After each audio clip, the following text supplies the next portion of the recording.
You can follow him on Twitter at Bo Brack. Does a great job hosting our PHNX Cardinals show. And he just look at him looking so good there. Phoenix. Second best looking guy in ALLCITY outside of Nicholas Moriano right there. I mean, this guy's a Wow. babe magnet. That's right. My wife hates it. She hates that I have to fend them all off. Like people wanting to get up the draft board, like teams wanting to get up and get our precious 4th overall pick. Yeah. But this is why we wanted to have you on the show today, because I think the draft, I don't know if it starts with the Cardinals, but it seems like the craziness might start with the Cardinals. So we have some hypotheticals for you. I'm going to admit mine are half-hearted because I don't even really believe that the Bears should even consider doing this. I think Carm's a little bit more on board. I also think there's a 0.0001 chance that it actually does happen. But Bears fans are talking about it. So we're talking about it because that's what we do here on CHGO. Bo, first of all, where are you at with just what you're expecting? I know you guys have been talking about Marvin Harrison Jr. Forever, but now you got all these teams that may be trying to trade up. That awesome Monty Ossenfort video, which I know really came out last year, but recirculated here recently, which was really fun to watch him work the phones. Maybe he'll trade back again and then trade back up like he did last year. Where are you guys at on all this? That Monty video, I felt like a hipster. I was like, I saw that before you guys even did. I felt like it was a band that I've been kind of holding on to that I saw first live. But as far as the 4th overall pick, myself, my co-host Johnny Venerable, like we're just bracing for the deal. It feels like it's inevitable at this point. I think that you've never seen the 4th overall pick as valuable as is it right now. Like it could fetch, and it likely will fetch, a Trey Lance, San Francisco 49ers trade up where it's going to be the cost of potentially 3 first-round picks. And I think that that's the baseline. So when you talk about, Chicago potentially getting back up the board, that's kind of a scary negotiation to get into, especially when you've got in the NFC North a team that's got 2 first-round picks already in this draft in order to do so. So I think that Monty Ossenfort, as far as how he wants to rebuild this Arizona Cardinals team, he likes the idea of having multiple picks in this very talent-rich draft and then having assets in the future. That's how he likes to team build, where the fan base is more like, please get us the stud out of Columbus. Marvin Harrison Jr., he seems like he's the surest thing. He's been the surest thing in the last couple drafts, and they get kind of scared because of previous regimes and who hurt us before as far as general managers, potentially passing on a talent like that. So the trade was, just for the record, the 49ers going to the Dolphins, first-round pick in 21, 22, and 23, plus a third-rounder in 22, and they went from 12 to 3, which in essence is what Minnesota would be doing here to move up to draft J.J. McCarthy. Yeah. I got a hard time believing they're going to do that, but let's just say that they are that desperate. They like J.J. McCarthy that much. Bo, the last time we saw you, it was a done deal. Marvin Harrison Jr. was going to be a Cardinal. There was nothing to think about. I don't understand what's happened here. Do they not like him as much, or is it more that they just have changed their philosophy and just wanted, I guess, get as much assets as they can for the future?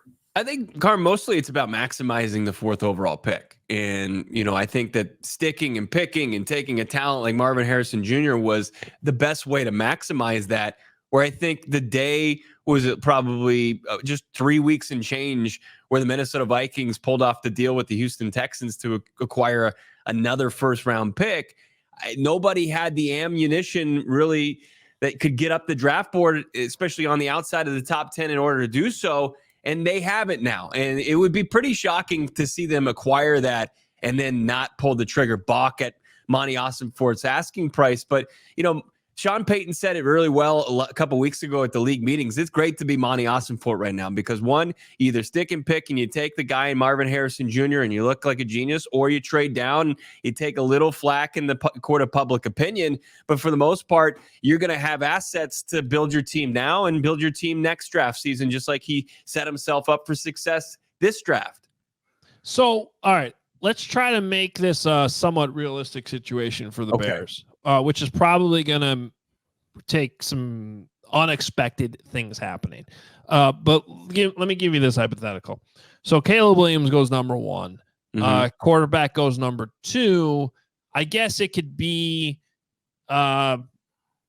maybe a combination of both of these things. I don't know. If the Patriots don't take a quarterback let's say Minnesota goes all the way up to 3 for some reason and takes JJ McCarthy, or JJ McCarthy goes to the Patriots. Right. And then which is possible. Elliot Wolf reportedly likes JJ McCarthy, which is crazy to me, over Drake May. And what I always come back to, Bo, is that I feel like, look, these quarterbacks get pushed up the board for a reason. There's always all these hype about the quarterback, but almost always one of them falls. Almost always.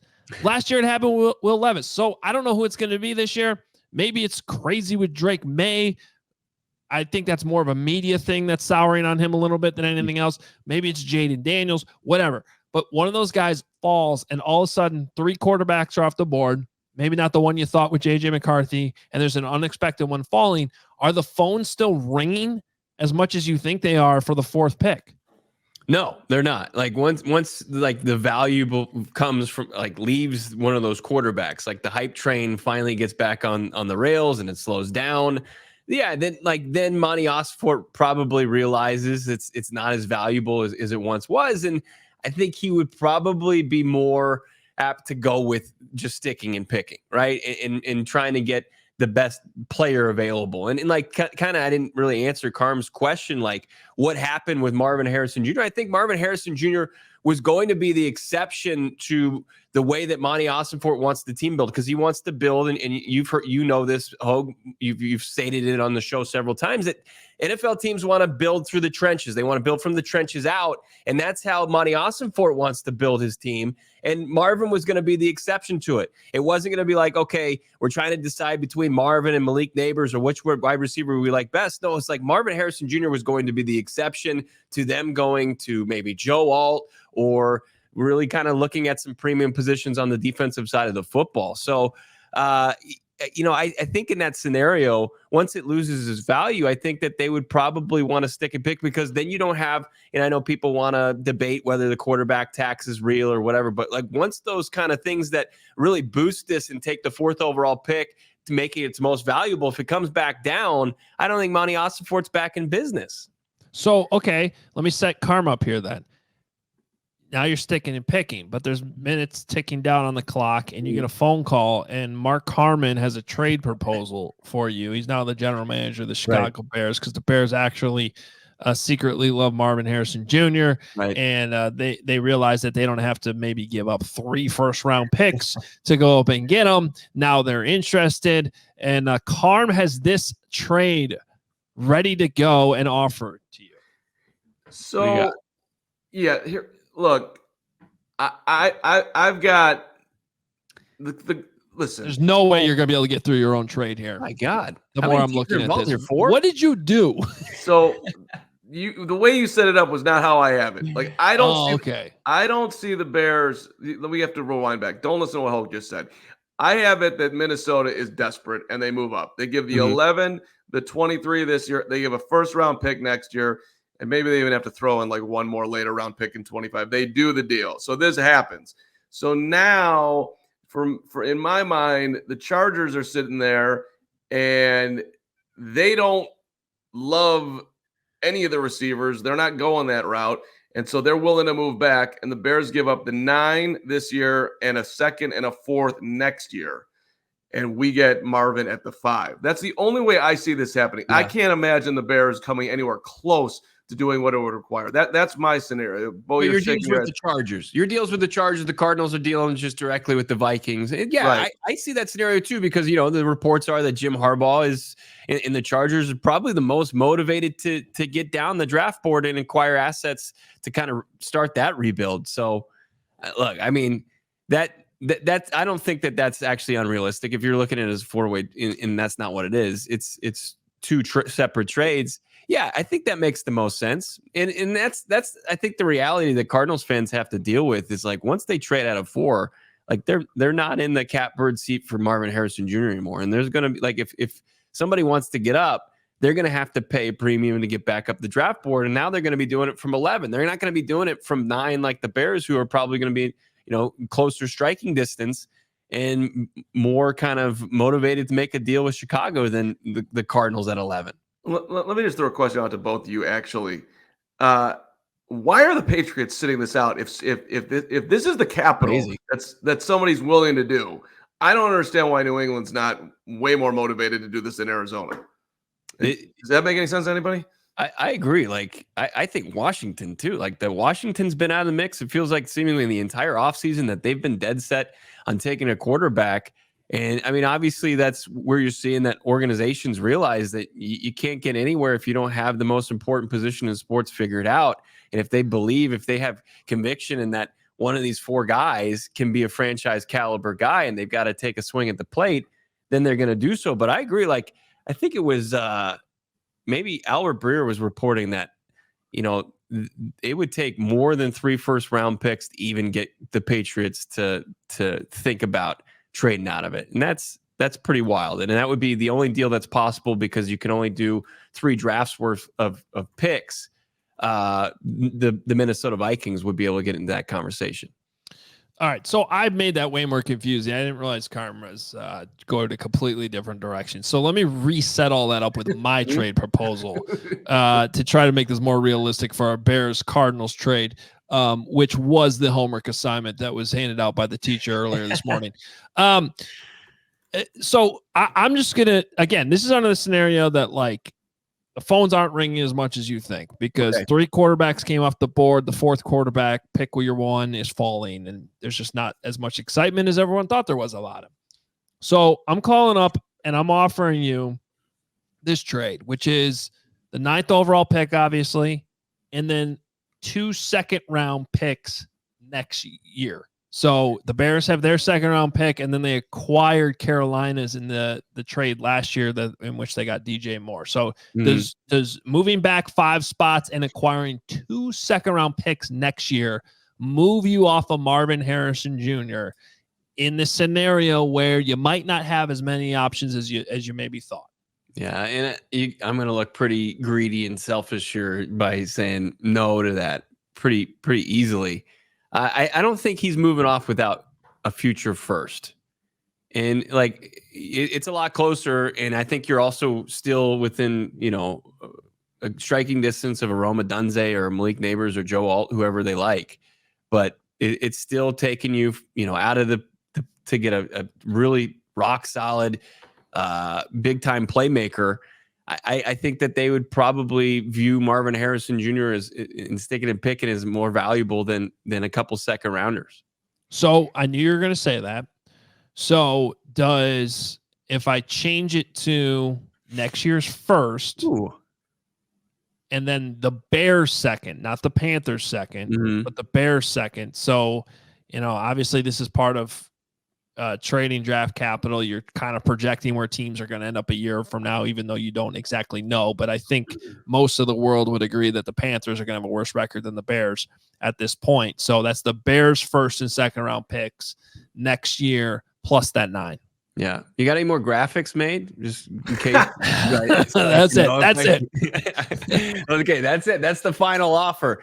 Look, I as I said, I think that the future first is really appealing to Monty Ossenfort. Now, like, and I don't think he's seen, like, you can't really project future first. Like, you can try to do it, right? And they thought that they had a lottery ticket in the Houston Texans 1st round pick this year, and it turned out to be almost, it was 27th overall. So, whether it's the Bears or the Panthers, obviously the Panthers is way more appealing right now, but I think that probably gets a deal done. I do. Like, the future first is key. You're falling back 5 spots. Probably pretty close to the trade chart. I think it probably still beats the trade chart. And I think most general managers are looking to do that. And yeah, I think that is something that it works in lockstep with what Monty Ossenfort wants to do as far as how he team builds.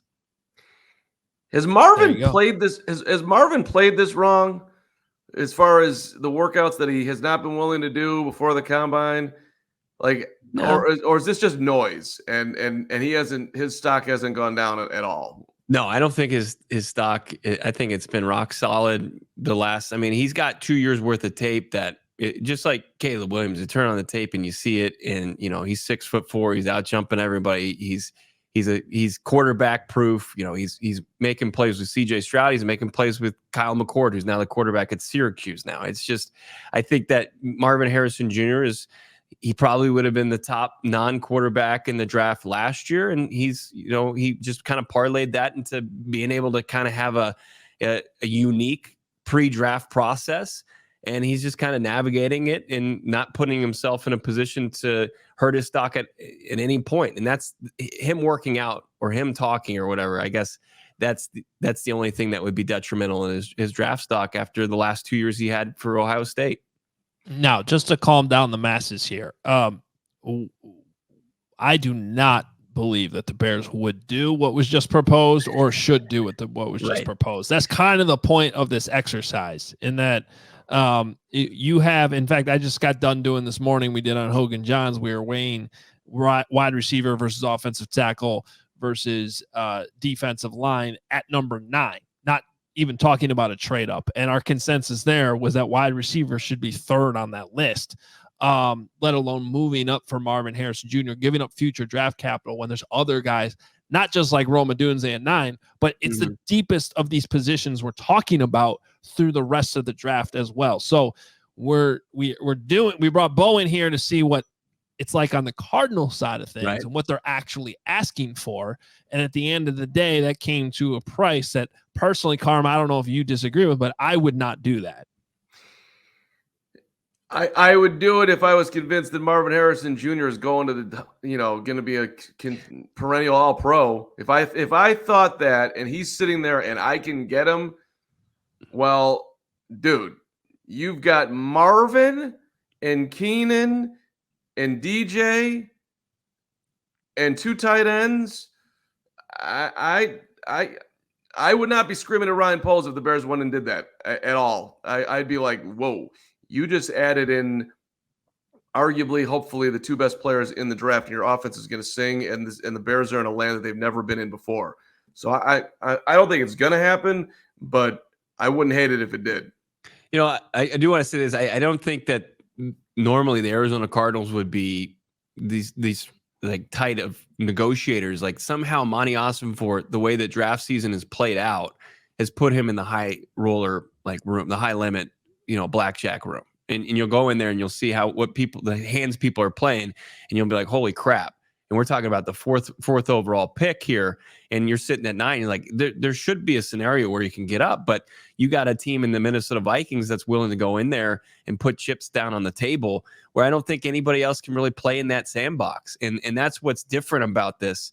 And I think Monty Ossenfort has all the leverage with the ability to either just stay, stick, and pick, or take kind of a historic haul for a pick that hasn't really been in that position before. We've seen it like 1, 2, 3 before. We even mentioned the Trey Lance Niners deal, but the 4th overall pick has never been this valuable. And so like teams like the Bears who want to, maybe get back up for another top 5 pick, I think the price would be too steep to Hoge's point, especially when you got guys like Neighbors, Alt, and Odunze on the board that probably can play pretty close to that level.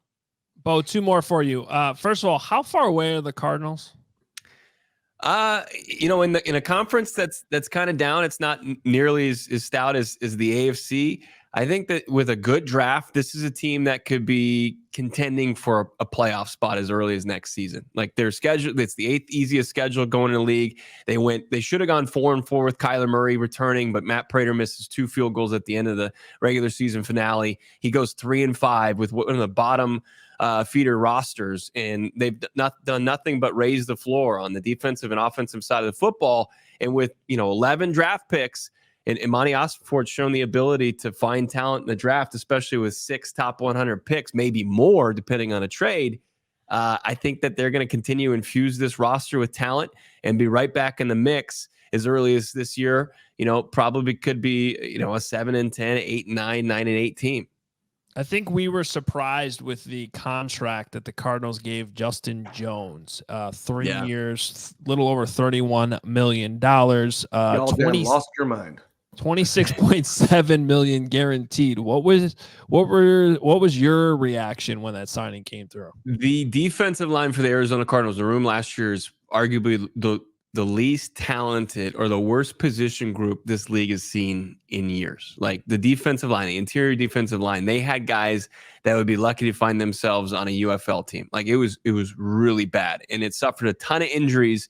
And Justin Jones is not worth that amount of money, but the Arizona Cardinals aren't paying anybody outside of Kyler Murray for the next 2 to 3 years.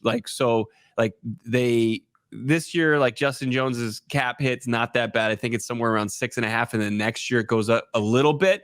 And then after that, there's no guaranteed money on it. So it's kind of a 2-year contract, pretty front loaded or, loaded in the second year. What they have the luxury of doing, they're literally paying nobody. It's Kyler Murray and then just a bunch of like rookie contracts. So they had the luxury of doing that, overspending on a position group of need, and they just wanted to raise the floor. They didn't get Justin Jones like to be their guy, to be their game-wrecking war daddy on the defensive line. He was just going to be a guy that's going to be a rotational piece with Bilal Nichols and raise the talent level, the floor at least on the defensive line. Bear West, There Nichols, Jones. He's a good guy in the locker room. He'll be solid on the field. Not spectacular. Yeah. Fair enough. He hasn't missed a game in 2 years, and that's they're looking for guys that are durable, and Jones has been that, and so is the guy that they picked up from the Raiders. Carm actually really liked talking to Justin Jones. I did while he was here. You guys were buddies. The dude he torched New England and deflated balls and the whole thing, and I fell in love with him. I absolutely love Justin Jones, which is why Bill Belichick can't find a job, because he's a cheater and he's overrated and he sucks. That's it. That's the reason. That's right. Bo, I always like to ask our guests this too, especially when they're in different markets, but just what is your view of where the Bears are at? What's ahead of them here, getting Caleb Williams? Just like, what's the outside view from your angle on the Chicago Bears going forward here? I mean, I think that when we talked about the Cardinals, I think they're a step ahead of the Cardinals in their rebuild. And with quarterback coming in with more arm talent than the previous guy in Justin Fields, I think Caleb Williams could immediately hit the ground running. He's surrounded. I have heard you guys say, and I agree with it. I mean, when has the number one pick come on to a team this talented before? And, I know that there's teams like Green Bay, who's the youngest in the league, and they had their run last year, and, the Lions and their resurgence. It's a tough division, but I think they can immediately make some noise because they have, talent-wise, pretty comparable roster to everybody else. So with Caleb Williams, I think he's the one sure thing as far as quarterbacks in this draft, and he can come in and really light the league on fire right out of the gates. So I think the Bears could easily double-digit wins this season and be in the thick of the playoff hunt. Yeah, see, I like how you put that, just the Bears being a little ahead of the Cardinals. I feel like the Cardinals are where the Bears were going in the last season, where they ended up with 7 wins. I think but they could have won 3 more games too that they blew. So they were sort of right in that, kind of in the hunt late in the year, pushing for a playoff spot, but just really 1 year away. That's kind of how I view the Cardinals right now. But obviously you guys have a little bit better of a quarterback situation than at least the Bears did last season. I'll tell you one thing. Infrastructure for the first time for the quarterback. Listening to this conversation, and I am partly jealous that the Bears didn't have Tank 2 and ended up with the 1 pick and the 4 pick versus like the meaningless 7 wins with a quarterback improving that we don't have on the roster anymore. And yes, it was cool that they got Montez Sweat and he changed the defense, and I'm excited about it. But if the Bears could be sitting at the 4 pick and getting what the Cardinals could possibly get, I mean, should have lost to the Cardinals in December. Should have lost, man. Should have lost.